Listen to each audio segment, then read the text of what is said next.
नमस्कार साथियों। आज हम बात करेंगे कक्षा 8वीं परीक्षा अध्ययन सामाजिक विज्ञान की।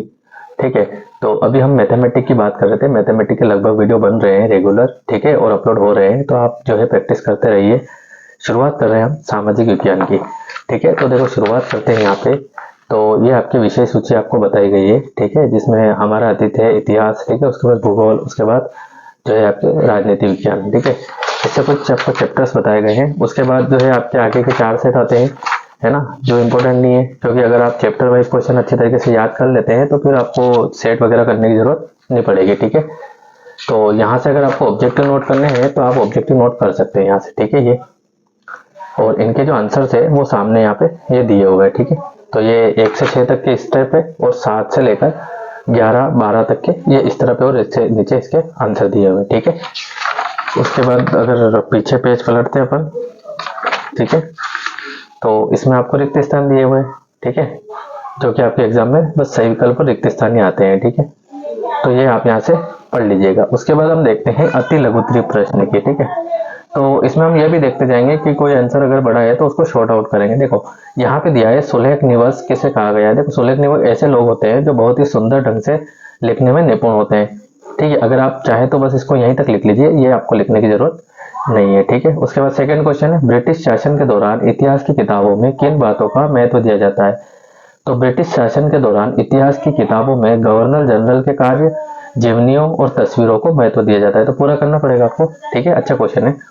भारतीय इतिहासकारों ने भारतीय इतिहास का विभाजन किस प्रकार किया है।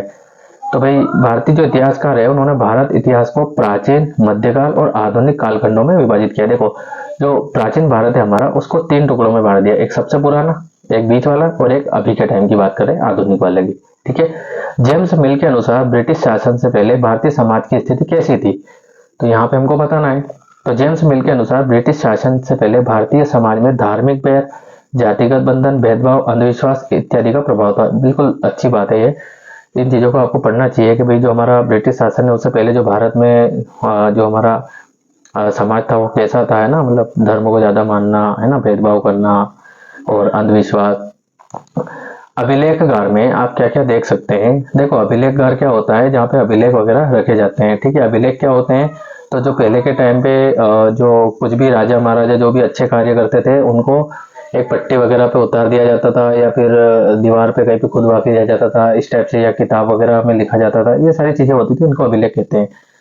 तो अभिलेखागार जो होता है ना, वो मतलब एक तरह से घर समझ लीजिए आप, जिसमें चीजें पड़ी रहती है। अभिलेखागार में सरकारी दस्तावेज मिल जाएंगे, प्राच्य अभिलेख मतलब प्राचीन अभिलेख, मानचित्र, गणमान्य व्यक्तियों के निजी अभिलेख, मोहरे आदि आप देख सकते हैं। ठीक है, बंगाल में मानचित्र और सर्वेक्षण क्यों किए गए थे। देखो ईस्ट इंडिया कंपनी सबसे पहले बंगाल में ही आकर, ठीक है, बसी थी। बंगाल के बारे में पूरी जानकारी इकट्ठी करने के लिए ही यहाँ मानचित्र, और देखो एकत्रित की जगह आप इकट्ठा करना भी लिख सकते हैं, अगर आपको ये वर्ड अगर समझ में नहीं आता है, वर्ड दिक्कत देता है तो। उसके बाद इतिहास के आधुनिक काल को विकास का युग क्या कहा जाता है। मोस्ट इंपोर्टेंट क्वेश्चन है। इतिहास के आधुनिक काल में विज्ञान, तर्क, लोकतंत्र, मुक्ति, समानता जैसी आधुनिकता की ताकतों का विकास हुआ है, इसलिए आधुनिक काल को विकास का युग कहा जाता है। इंपॉर्टेंट है और अच्छा भी है, लिख लेना, याद कर लेना। लघुत्तरी की बात कर लेते हैं, है ना। इतिहास को तारीखों से क्यों जोड़ा जाता था। ठीक है, और इसमें से जो क्वेश्चन आया हुआ ना वो आपको दिख जाएगा यहाँ पे। तो वैसे तो इस साल, पिछले साल इस परीक्षा में इस चैप्टर में से कोई क्वेश्चन नहीं आया था, लेकिन हाँ ऑब्जेक्टिव जरूर आया था। देखो यहाँ पे ये दिया हुआ है 2023-24 में, ये 2024 में, और ये 2024 में आया हुआ था।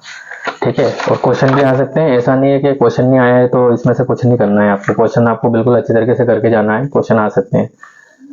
देखो इतिहास को तारीखों से क्यों जोड़ा जाता है। देखो इतिहास समय के साथ समाज में होने वाले परिवर्तनों का अध्ययन है, ठीक, जिसके द्वारा युद्ध, शासक की ताजपोशी, बड़ी बड़ी घटनाओं का विवरण आदि ऐसी घटनाएं एक निश्चित तिथि तक बताई जा सकती है, इसलिए इतिहास को तारीखों में जोड़ा जाता है। पूरा कर लीजिएगा, छोटा सा क्वेश्चन है, अच्छा है। औपनिवेशिक युग किसे कहा जाता है, ये भी इंपॉर्टेंट क्वेश्चन है। औपनिवेशिक युग वह समय है जब जिससे कोई देश किसी देश के राजनीतिक, सामाजिक और आर्थिक रूप से दबाकर उस पर शासन करता है। ठीक है, भारत पर ब्रिटिश शासन का युग औपनिवेशिक युग कहलाता है। ठीक है, औपनिवेशीकरण से क्या आशय है, तो औपनिवेशीकरण से आशय जब कोई शक्तिशाली राष्ट्र किसी देश, दूसरे देश के उसके संसाधनों को अपने हित में दोहन करने के लिए राजनीतिक, सामाजिक, आर्थिक और सांस्कृतिक नियंत्रण स्थापित करता है, इस प्रक्रिया को औपनिवेशिक करण कहा जाता है। ठीक है, अंग्रेजों ने सरकारी दस्तावेज को किस तरह सुरक्षित रखा? देखो, अंग्रेजों ने सरकारी दस्तावेज को सुरक्षित रखने के लिए अभिलेख कक्ष बनाए, है ना, जहाँ पे अभिलेख रखे जाते हैं, रिकॉर्ड रूम बनाए।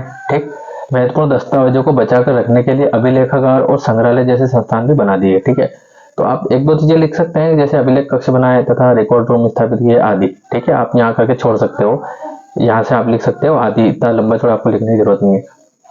छपाई की तकनीक के प्रसार से जनता को क्या क्या लाभ हुआ? देखो, छपाई की तकनीक के प्रसार से संचार और पुस्तक के उत्पादन में क्रांति आ गई। ठीक है, जब छपाई होने लग गई थी किताबों पे, अखबार छपने लग गए, है ना, लोगों को जानकारियां मिलने लगी, महत्वपूर्ण लोगों की आत्मकथाएं स्थानीय बाजार में बिकने लगी, है ना, जैसे गांधी जी की वगैरह की, जिसकी भी मतलब आत्मकथा की बात कर रहे हैं। जनता विभिन्न मुद्दों से परिचित होने लगी, जिससे ज्ञान का प्रसार हुआ। तो आप भले यहीं तक लिख दीजिए, ऐसे बहुत ज्यादा आपको डिटेल में नहीं जाना है। ठीक है, एक क्वेश्चन और आता है, जनगणना द्वारा किस प्रकार की जानकारियां एकत्रित की जाती है? ठीक है, तो इसका आंसर है किसी देश अथवा किसी भी क्षेत्र के लोगों के बारे में विधिवत रूप से, विधिवत मतलब सिस्टमेटिक तरीके से सूचना प्राप्त करना एवं उसे रिकॉर्ड करना।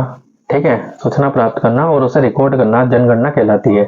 और जनगणना द्वारा सभी प्रांतों में रहने वाले लोगों की संख्या, है ना, कितने लोग हैं, उनकी क्या जाति है, इलाके किस इलाके में रहते हैं, क्या व्यवसाय मतलब बिजनेस क्या है, आदि के बारे में जानकारी प्राप्त होती है। तो आप चाहें तो इसमें बस यहाँ से और ये लिख सकते हैं, ये आपको लिखने की जरूरत नहीं, क्योंकि हमसे जो पूछा है हमको वही आंसर देना है यहाँ पे। ठीक है, उसके बाद दीर्घ उत्तरी की बात करते हैं। पहला क्वेश्चन आता है आपके निकल के, जेम्स मिल द्वारा अपनी, देखो इस चैप्टर में से वैसे तो क्वेश्चन अभी तक पूछा नहीं है, फिर भी आप क्या करेंगे, अति लघु उत्तरी अच्छी तरीके से कर लीजिए, ऑब्जेक्टिव कर लीजिए और लघु उत्तरी कर लीजिए। ठीक है, और अगर बात करते हैं दीर्घ उत्तरी की, तो दीर्घ उत्तरी बहुत बड़े बड़े क्वेश्चन है और क्वेश्चन अभी तक आया नहीं है, तो क्या पता आएगा कि नहीं आएगा। तो आप इसमें से काम करिएगा कि जैसे ये पढ़ के देख लेते हैं, अगर इंपॉर्टेंट है तो आप कर लीजिएगा। जेम्स मिल द्वारा अपनी किताब में मुख्य रूप से, ये आपको नहीं करना है, इतना इंपॉर्टेंट नहीं है, औपनिवेशिक शासन के दौरान सर्वेक्षण के क्या उद्देश्य थे, ये आप एक बार पढ़ लीजिएगा।